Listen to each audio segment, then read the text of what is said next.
ये कार्यक्रम सत्य घटनाओं से प्रेरित है। जिनके साथ ये घटनाएं घटी उसकी वास्तविकता उन्हीं तक सीमित है।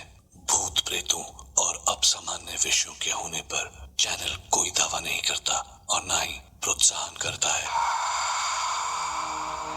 कहते हैं कि सारे रिश्ते और नाते ऊपर से बनकर आते हैं। एक सिर्फ दोस्ती ही ऐसा रिश्ता है जो हम खुद बनाते हैं।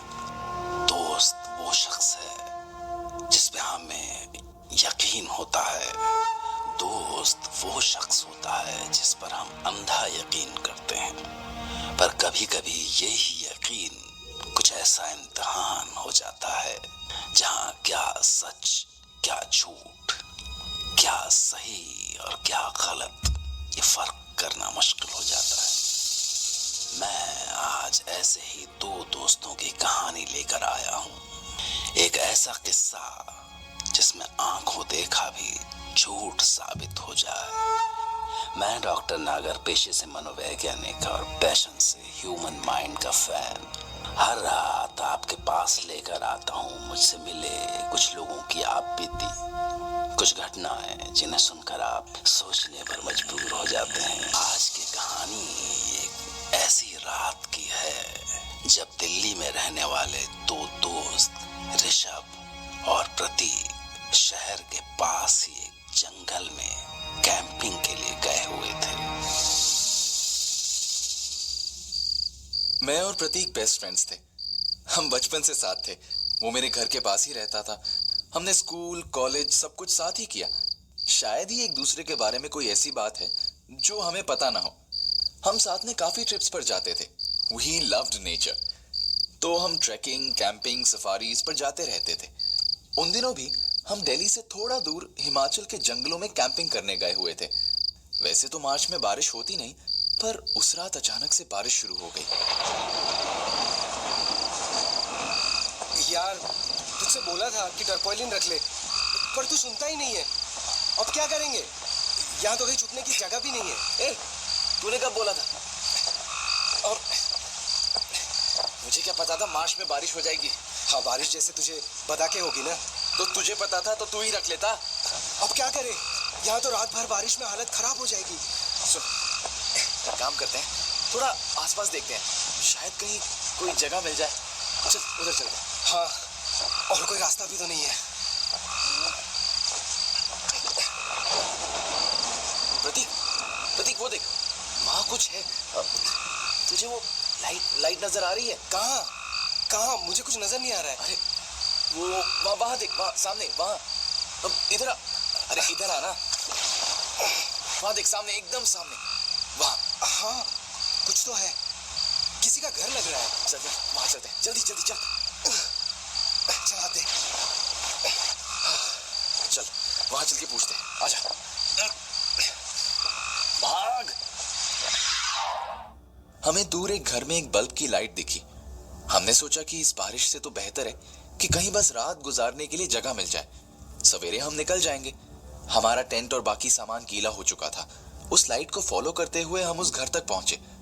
घर काफी पुराना था और डरावना भी। हमें एक बार लगा कि अंदर जाना चाहिए या नहीं, पर हमारे पास दूसरा और कोई चारा भी तो नहीं था।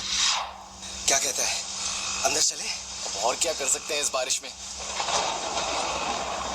हमने थोड़ा डरते हुए दरवाजा खटखटाया। कुछ देर कोई नहीं आया।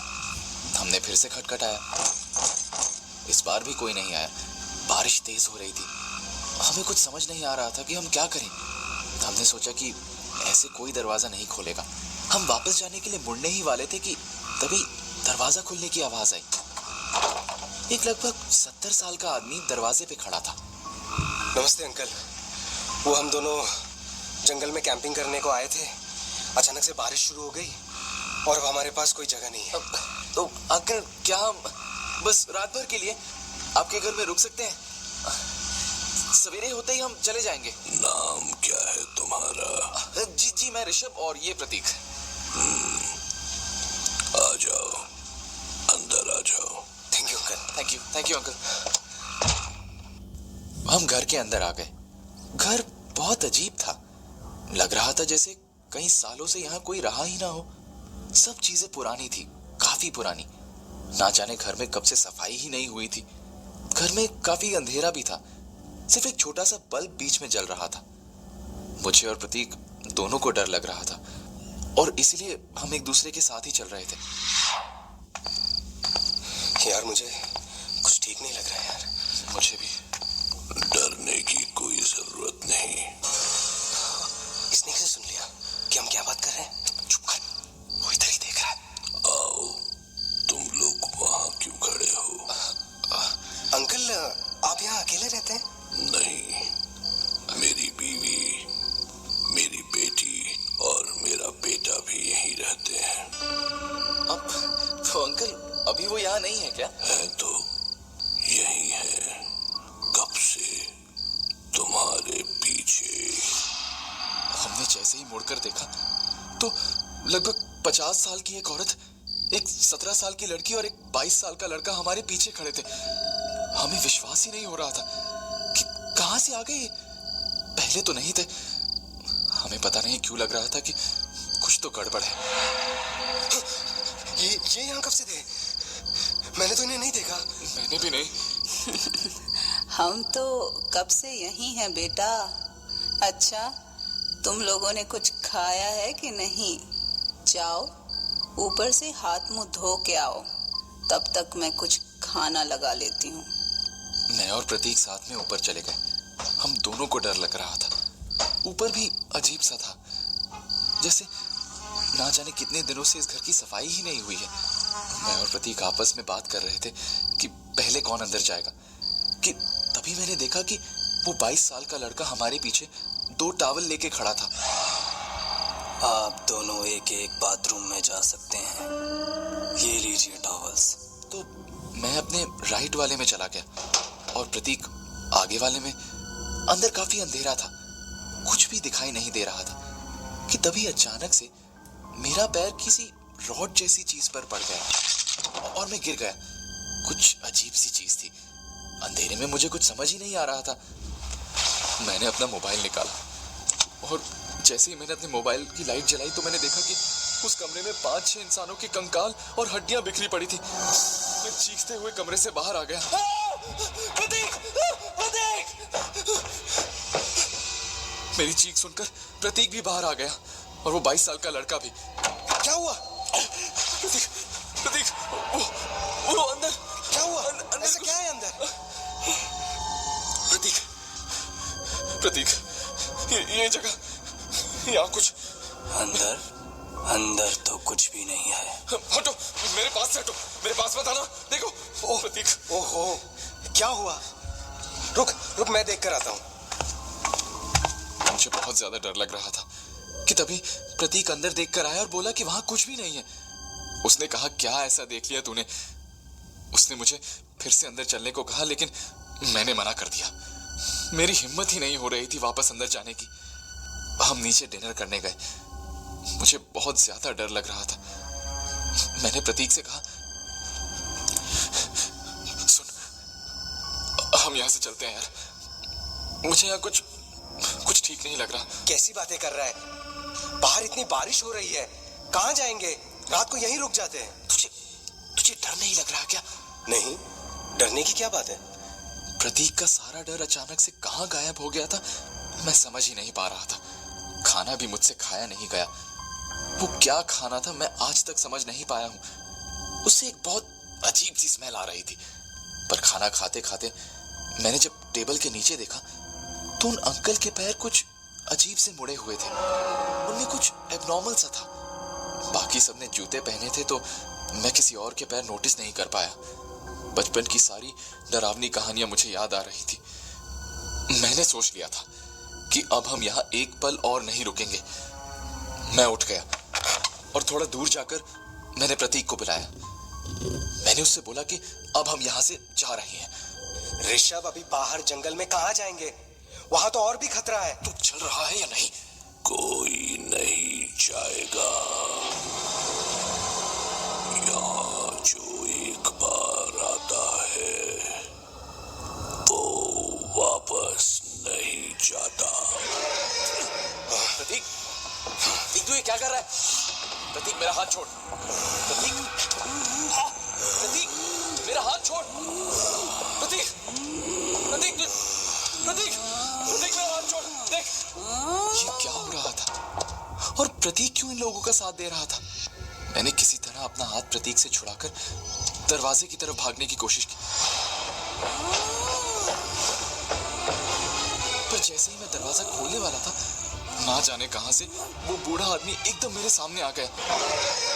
उसकी आंखें लाल थी और उसने मेरा गला दबाने के लिए अपना हाथ बढ़ाया।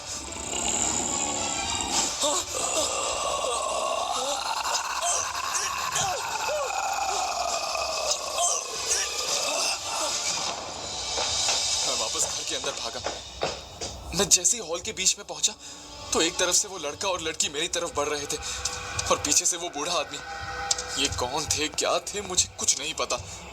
सिर्फ इतना पता था कि वो लोग मुझे छोड़ेंगे नहीं। पर इन सब में प्रतीक कहाँ था, मुझे कुछ नहीं पता। वो ऐसा क्यों कर रहा था ये भी नहीं पता। पर हाँ, इतना जरूर पता था कि वो भी शायद इन लोगों से मिल गया है और अपनी जान बचाने के लिए मुझे मारना चाहता है। मेरा अपना बचपन का दोस्त भी ऐसा कर सकता है? मैंने कभी सोचा नहीं था। अब मेरे पास भागने के लिए और कोई जगह नहीं थी। मैं चारों तरफ से घिर चुका था। सिर्फ सामने एक सीढ़ी थी जहां से मैं पहले ऊपर गया था। मैं सीधा सीढ़ी की तरफ भागा और ऊपर गया। वो तीनों मेरे पीछे आ रहे थे, पर जैसे ही मैं ऊपर गया तो मैंने देखा कि प्रतीक भी उतने ही गुस्से से मेरी तरफ बढ़ रहा है।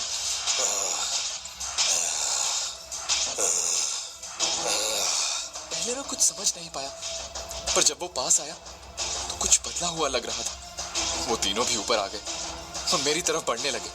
एक तरफ से प्रतीक जो कि लगभग अब मेरी बगल में आ चुका था और दूसरी तरफ से वो तीनों, वो भी मेरे बगल में आ ही चुके थे।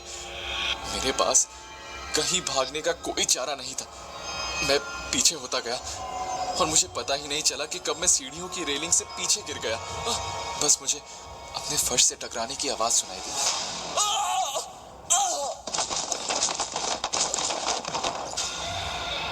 बंद होती आंखों से मैंने उन पांचों को ऊपर देखा। वो जोर जोर से हंस रहे थे और उन पांचों में एक मेरा अपना दोस्त था।